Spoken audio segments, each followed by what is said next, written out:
Gilles Martin-Chauffier, bonjour et bienvenue à la librairie Dialogue. Alors vous venez aujourd'hui nous présenter La femme qui dit non, votre dernier livre qui vient de paraître aux éditions Grasset.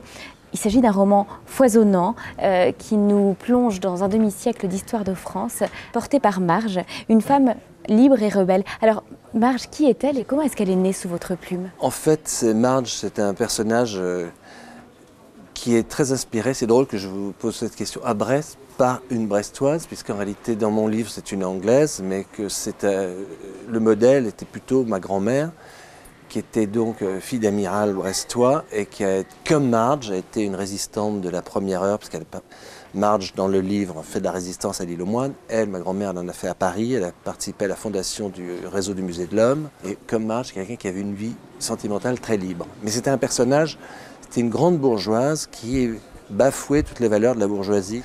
Et c'était une femme qui était très libre dans ses idées, dans ses choix politiques. Et les Français en juin 40, ils écoutent la radio française, ils sont effondrés, ils n'écoutent pas la radio anglaise, sauf une anglaise. Et donc c'est comme ça que son mari va partir pour Londres. Et donc ça permettait légitimement de faciliter les commentaires sur la France sans avoir l'air de faire un cours d'histoire. Alors la société française, la France, l'histoire de France sont très présentes dans ce livre et dans l'ensemble de votre œuvre. Mais dans ce livre, il y a aussi une grande place de la Bretagne, notamment par les lieux du roman qui se déroulent majoritairement dans le Morbihan et plus précisément sur l'île aux Moines. Comment est-ce que ce cadre s'est imposé pour ce roman ? En fait, c'est parce que j'avais envie, pour une fois, dans mes romans en général, j'ai décrit la société parisienne, les gens de pouvoir, les ministres, les présidents, les journalistes, et raconter comment les princes qui nous gouvernent. C'est un peu des romans assez balsaciens. Et c'est un peu des romans de moralistes. Et là, j'avais vraiment envie de raconter un roman où il y aurait des gens que j'aime, dans des lieux que j'aime et dans une maison que j'aime. Et donc, le golfe du Morbihan, c'est naturellement ma famille est de Vannes. La maison qui est décrite dans le livre a été achetée par mon arrière-grand-mère comme dot en 1880. C'est là que j'ai passé toute mon enfance. Mon père a passé son enfance, mon grand-père. Je pense, moi, que le golfe du Morbihan, c'est un paradis terrestre. C'est une espèce de jardin marin avec des îles qui s'entortillent les unes dans les autres, la terre qui rentre et des petits fjords, des petites rivières. Et en plus, il y a une espèce de magie de l'île, c'est de se dire, je suis là, et c'est là que mes ancêtres ont vu la même chose. Alors La femme qui dit non, c'est un véritable roman d'aventure.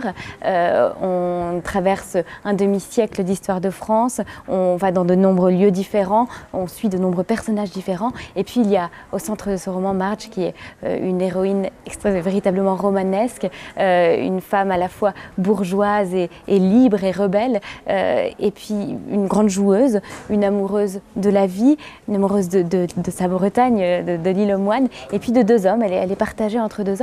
On pense à Scarlett O'Hara quand on découvre ce personnage. Est-ce que cette héroïne a constitué une influence pour vous quand on découvre cette héroïne? C'était une source d'inspiration? Pas du tout. C'est après, quand je l'ai fini, je me suis dit, je pourrais l'appeler Autant n'importe les vagues, parce que mais c'était pas du tout prévu. Mais en revanche, ce qui est assez drôle, c'est que quand j'avais passé mon bac de français, alors j'étais rentré le soir et à l'heure du déjeuner, mon père me dit alors qu'est-ce que tu as raconté? J'avais dit voilà, j'ai dit ça. Il me dit mais tu as cité des écrivains? J'ai dit oui, j'ai cité Marguerite Duras, j'ai cité Michel Butor et tout. Et mon père qui aimait beaucoup la littérature, qui était journaliste littéraire à l'époque, me dit c'est drôle, pourquoi tu as été cité ces auteurs tellement rasoirs? Moi je sais pas, j'aurais cité Tolstoï, j'aurais cité Guerre-Épée, j'aurais cité Autant n'emporte le vent, Scarlett O'Hara, qui est un livre de Margaret Mitchell, un livre qu'il adorait. Et je me suis dit, il aurait été ravi parce que le livre, j'ai écrit inconsciemment, j'ai écrit en pensant à lui le livre qu'il aurait envie de lire.